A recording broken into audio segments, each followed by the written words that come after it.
So let's try this again. Hey y'all, I'm Christina Joy. Happy Black History Month. It's almost at the end of Black History Month. And I had a lovely day. Today I went to a Jack and Jill event at Howard. It's called Jumoke. And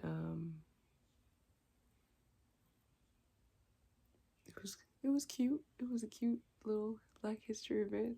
You know, kids put on a show. It was lovely. I got my best friend Jamie to vend for Feel Bright. That's her business. Feelbright.art. A lot of my earrings and stuff I have are from Feel Bright. Not these, but some other ones I've gotten and I wear pretty often.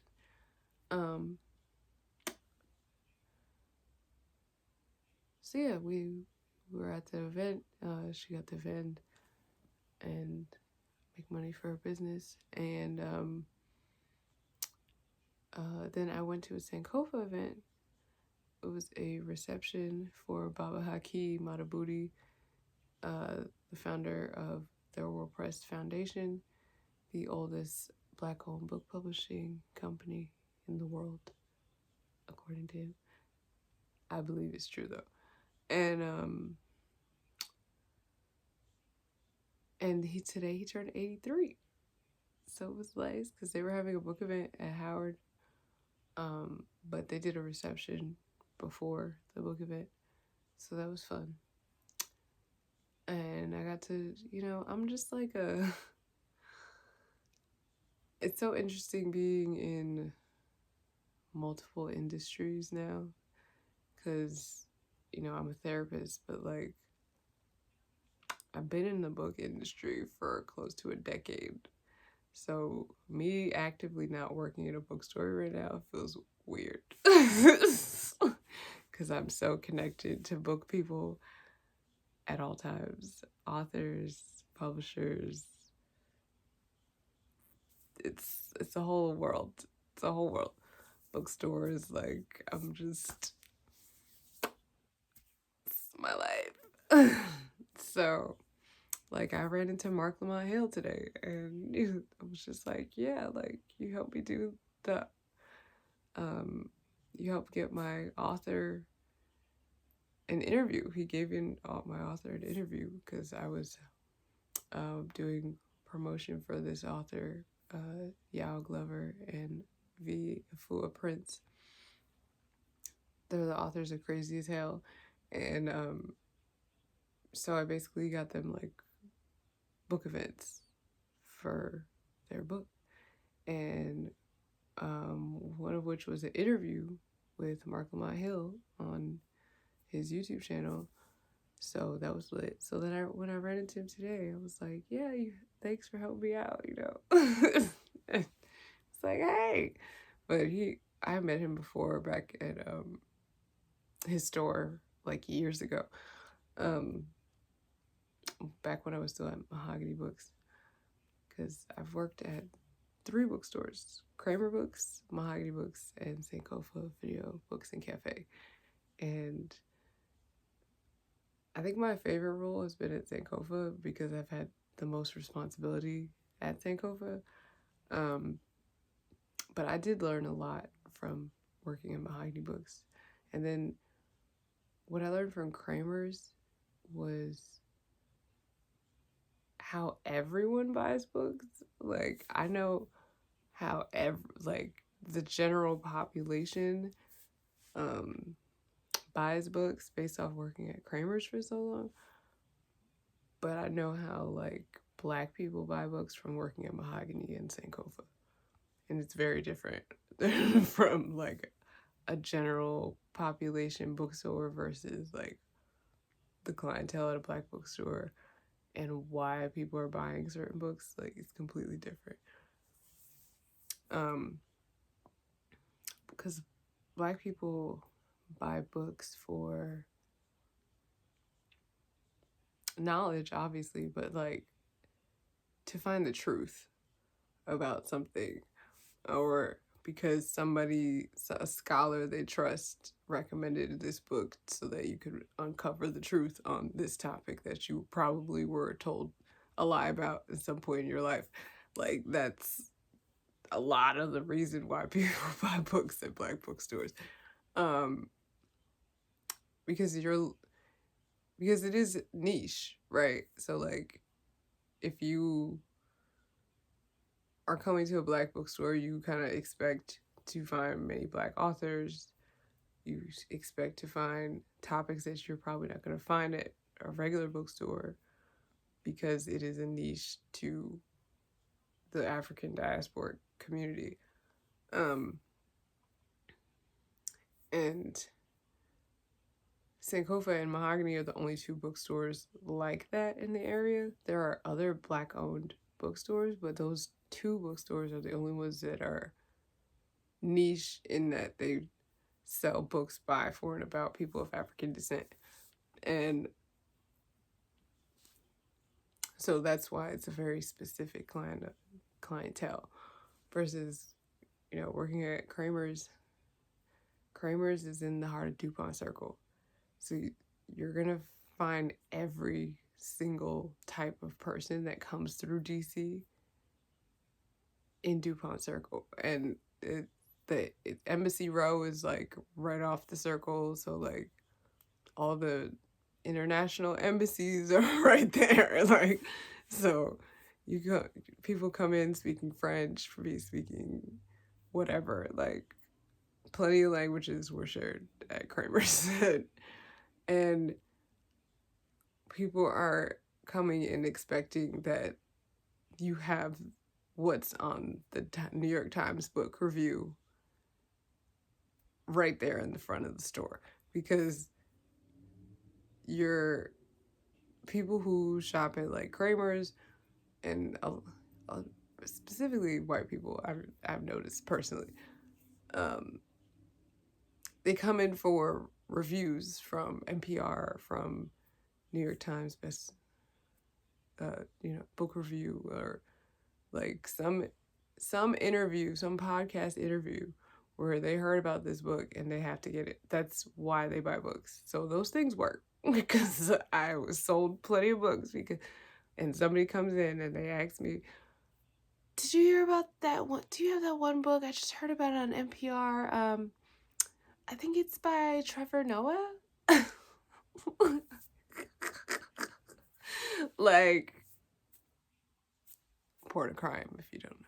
But yeah, like, so, and that's happening constantly, not just one-off customers. Like, this is a thing. I had this guy swear that, and these people will swear to you that this person's name, and then you end up looking up the description of the book and it's completely different name than what they swore to you the name of this author was. And it's a time. It's a time, I'll say, for sure. Like, it's fun times. Bookselling is a very interesting field. Like, you learn a lot about people. You meet interesting people. I met Omar Epps once at we did a book signing for him when I was at Mahogany, and I remember I told him that he could have went deeper with his book. And I stand by that, because it's like there was like meat in there but no potatoes. And it was like where he could have added some potatoes. He didn't add the potatoes and decided to go on diatribes. And I was like, all right, I don't know. All right. But now he's doing children's books. So, maybe those are better. They look good. I'm not going to front. They look good. So I digress. But I also did a book signing for Lettucey when I was at Mahogany, and I saw that she sang the national anthem, and I was like, oh, she is such a sweet woman. Oh my God, she's freaking adorable and so sweet. And she just poured into me. She was so sweet. Shout out to Lettucey. She's amazing. And who else? I've done a lot. A lot of random um book events, stuff with a lot of scholars that like super nerdy people know about, like Maleficenti Asante. We did his book talk with I can't remember his name, Dr. something. She was so cute. She mean business. She don't play. She don't play. Yeah, I've done book signing. I've done book panels on Black hair. Like one of my first event that I curated at Sankofa was, or live event in person, was a Black hair panel with my old professor, Dr. Afia and Billy Shaka. She's the founder of psychotherapy, which is a certification that, well, it's a study about the connection between Black people and their hair and how it impacts us and what our hair legacy means to us, and the psychological impacts of how we have to wear our hair in certain spaces. But also the certification is basically for hairdressers and barbers, and other community leaders to become like a certified psychotherapist. So that means like you are trained to ask questions. I took the psychotherapy certification, but I'm also a therapist. So, but like, so you learn about hair history, and you learn about what our hair means to Black people, but then you also are equipped with basic mental health knowledge, questions that you could ask people to probe them to maybe see if they are in need of help, and then suggest for them to go to a therapist. But it's designed essentially for you to be like kind of like a community support worker, but not just you in your everyday life as a hairdresser or a barber, or someone who's dealing with hair. So yeah, and so I did I did a couple panels with her on hair. But that first one, I really loved that first one because like it was packed out, and like I think like the great niece of Madam C.J. Walker popped in, and I was just like, what? Like, only in DC, okay. Yeah, so it was lit. It was a lit event. I've done a bunch of lit events. I put together Michael Harriet and Dr. Carr last summer. That was my like last official event at Sankofa, and it was packed out. Like that was the most packed event I've ever done. We had overflow in the back. Thank God it was warm outside. Like, but also then the sun was glaring, and we had back footage. Like you could see the feed in the back, but it was so hot outside. People were leaving and stuff, but it was still packed, sold out event, and we sold a bunch of books. It was great. It was great. I did that. I've sold a lot of books. I'm very proud of myself. Now, I hope they're being read, but I'm not opposed to people hoarding books for a while, because I hoard books because I like to be able to pick things up when I'm ready for them. And I firmly believe you pick up a book when you're ready to read it. Even if you've held on to it for years. Trust. Like, I will say I've been having more trouble finishing books lately, but I'm not harping on myself on that anymore. Now I will finish books for our book club, but like as far as the other books that I be reading, I just pop open a book sometimes and be like, yeah, I just want to nibble at this, see what's up in here. But then also I research stuff because I'm a therapist, so I look for stuff specifically in books that I have, because I've created an amazing library of Black psychology books and social work and stuff like that, you know. Just getting over the flu, so bear with me. But yeah, like, books are great. Right now I'm reading The Four Agreements because we're gonna pop that out for next month for book club, because I need to read that book. I need to read that book right now. And I'm excited about it. But on this channel, I also really like that I'm exploring magazines, and I just found a really cool magazine. You want to see?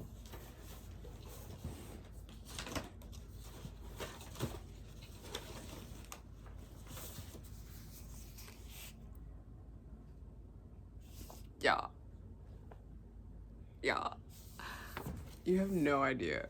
I was like, first of all, I had no idea this existed. I saw a picture of this on Instagram, and I found it on that place that shouldn't be named, but like, I had to get this. This is the type of shit that I get off of there, because this is obviously from somebody who had this for years, and these aren't in print anymore. Like, this is from, what year is this from? I think it's from 93. Let me look.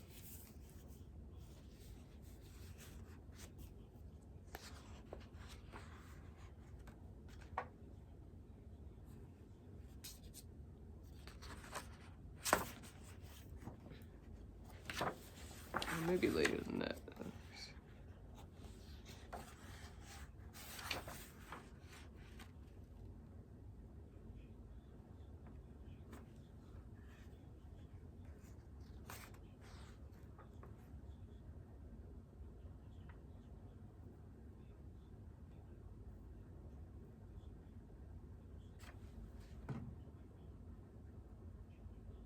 Oh, wait, 1998. This is 98. Yeah, this is 98. You ain't gonna find this ever again, okay? And it's all about Sailor Moon. Most of this magazine, right, like this issue is about Sailor Moon, and I was like, what? That's crazy. But then there's also like this article about this other anime I love. Well, let me show y'all what's up in here. So this is the cover. It's Pokemon. See? It's a table of contents. There, you see how it's completely Sailor Moon things? And they're talking about Super S and Stars, and I was just like, what? My favorite seasons of Sailor Moon. Well, really, what would be my ranking order? I would say season 3.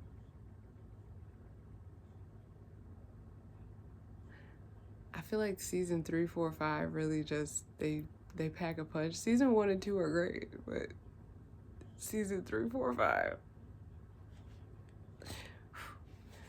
and especially like Crystal, because Crystal really did it for me, because Crystal is based completely off the manga, and I used to read the manga as a kid, so like I remembered panels. I was like, oh, they did this like for real. It wasn't played. So yeah.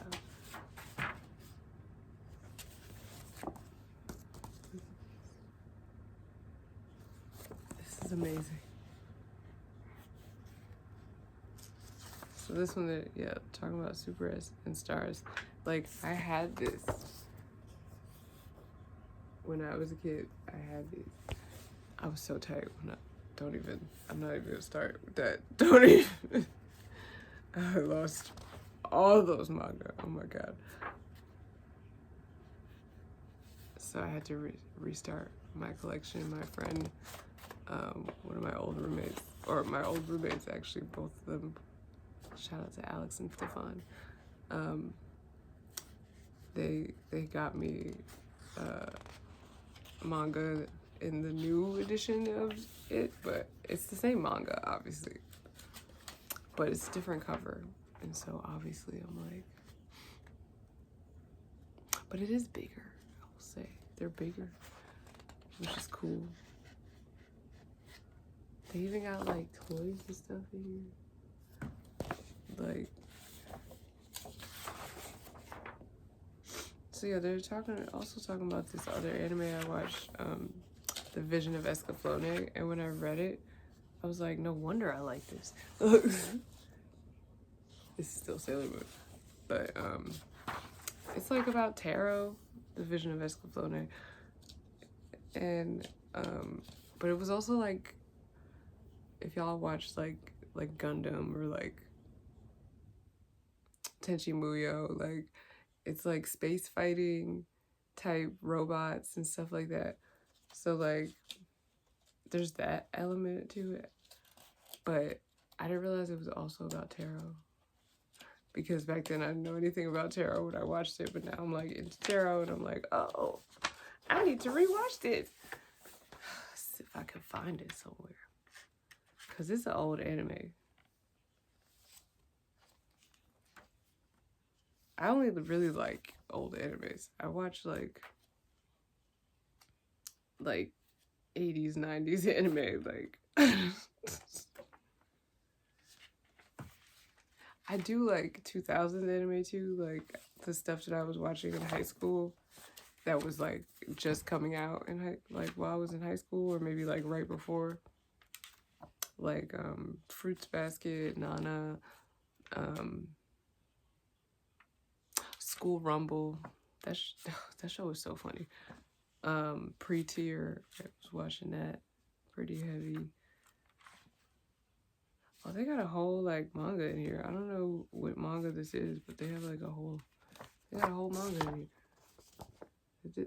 They must have did like an excerpt or something.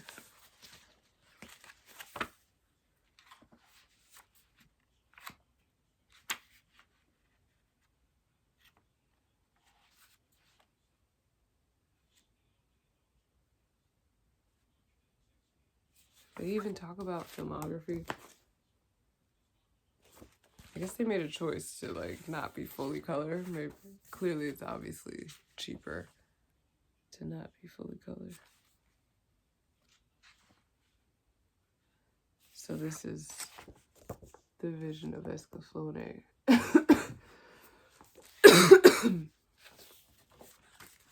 It's pretty dope. I'll read a section of it. Although AnimeVillage.com has a big claim to fame by finally releasing the earth-shattering Gundam saga to an eager nation of robot-hungry anime fans, it's very easy to forget that it is also releasing a variety of other titles, including The Vision of Escaflowne. The series ran a modest 26 episodes, but in my opinion, it did more in those 13 hours than Tenchi Muyo, which is like, that's a huge thing to say. And I should totally rewatch that, because I barely remember that show. Than Tenchi Muyo has done in its OAVs and TV series put together. Dang. Escaflowne may be somewhat unfamiliar to American fans, although it is rather recent. It's actually PE, or post-Evangelion, as I like to say. It received little cross-marketing exposure, spawning only a handful of books and model kits. However, it is a fabulous series, complete with beautiful animation and expertly told story. And it has giant robots too. What makes Escaflowne so good? Everything. The The basic story covers all the important bases, but manages to explore a lot of new territory as well. The setting is in a Dungeons and Dragons styled world of swords and sorcery, complete with dragons and other monsters. But there's also a strong technological presence, one that utilizes the same anachronistic sciences we've seen in Steam Detectives and Robot Carnival. But what's more, despite Escaflowne's use of the rather boy oriented gimmick of giant flying robots, the show is structured rather distinctly like shoujo girls drama piece, like a shoujo girls drama piece. Okay, okay, now before you, all you macho male readers, scratch yourself in disgust and flip the page, let me explain. The tale of Escaflowne follows a Japanese high school girl named Hitomi Kanazaki, a tarot card enthusiast and track team runner. All seems normal at first, right down to her crush on an upperclassman until she unexpectedly transported to another world. Astute readers will recognize this as classic shoujo story structure. The very same there and back again premise has succeeded numerous times before, as can be seen from Magic Knight Ray Earth, Fugishi Yugi, The Fantastic Adventure of Yoko Lita, and especially Alice in Wonderland. I might as well read this whole thing. Unlike the world beyond Alice's looking glass, however, Escaflowne's world, called Gaia, is a land where knights battle fire-breathing dragons and war is waged with giant mechanized suits of armor. Once there, Hitomi's fate becomes tied to that of a young prince named Vaughn, and and that of the dashing swordsman Alan. It turns out that in this world, Hitomi's knowledge of tarot translates into powers of an actual seer. She's considered a powerful mystic by the locals. As one might expect, melodrama ensues as the love triangle builds, and as corrupt, emotional, deformed villains plot and scheme. Sound good? It is. Truth be told, it's even better than it sounds. Escaflowne has some of the best animation ever seen on the TV screen and also boasts superbly integrated computer graphics. This is 1998, y'all. Not the junky we're doing it because we can kind of graphics crammed pointlessly into cartoons. These CG effects are subtle, elegant, and effective. You'll gawk in awe at the dragon scales. The quality of the visuals is complemented by a story that is powerful in every way. As it is true with any good story, a lot of power comes from the characters. Escaflowne's are strong and appealing. Hitomi, for example, lacks the typical bouncing breast sexiness of bimbos from lesser anime, but she also lacks the annoying vapidity and frailty exhibited by those types. She comes across as a real person, and male and female viewers alike can relate to this character. Vaughn and Alan are similarly satisfying, performing the Star Wars-esque Luke and Han roles superbly. The show's other aspects are powerful as well. The action scenes are very hard-hitting. You haven't seen anything until you've seen a lone warrior heft a mecha-sized sword and dismember an attacking giant robot with it. The design work is top-notch thanks to the talents of Soji Kawamori, who created all your favorite Macross mecha. Even the music is notable, taking hints from the works of Enigma. Yoko Kanno's soundtrack gets Gregorian on you. All of these elements create a splendid work, a tasteful, satisfying, amazing show. In other words, see Escaflowne as soon as you can. You won't regret it. Benjamin Wright. Talk about a stellar review. Like,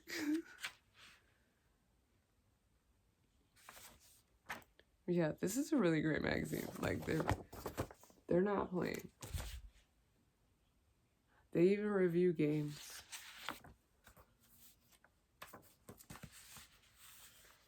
I found a gem. I might get another one. Don't ask me how much I spent on this.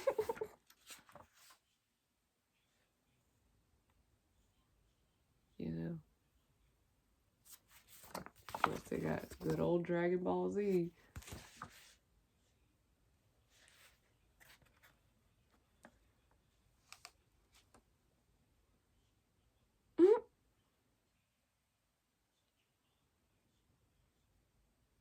Oh wow, these are ads from like Pennsylvania.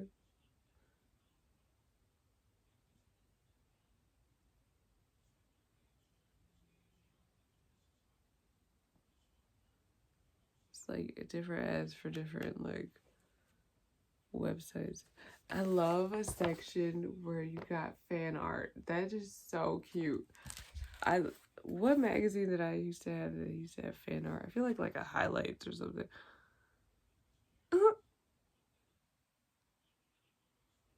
Someone called fashion. This is so cute. I love this.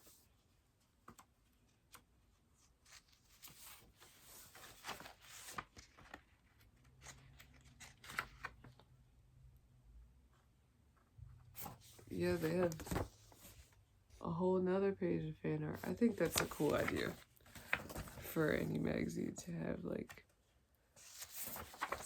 let people submit their art. That's really cute.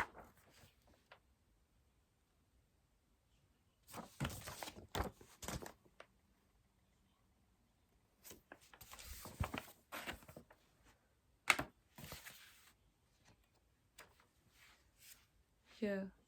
Oh my god, Kimba. I used to see this ad all the time. You know when you have like a VHS and it has all these ads in the beginning and you're like, and you just remember all that. Same with the DVDs. Now we got commercials in our movies. And we ain't watching them on cable.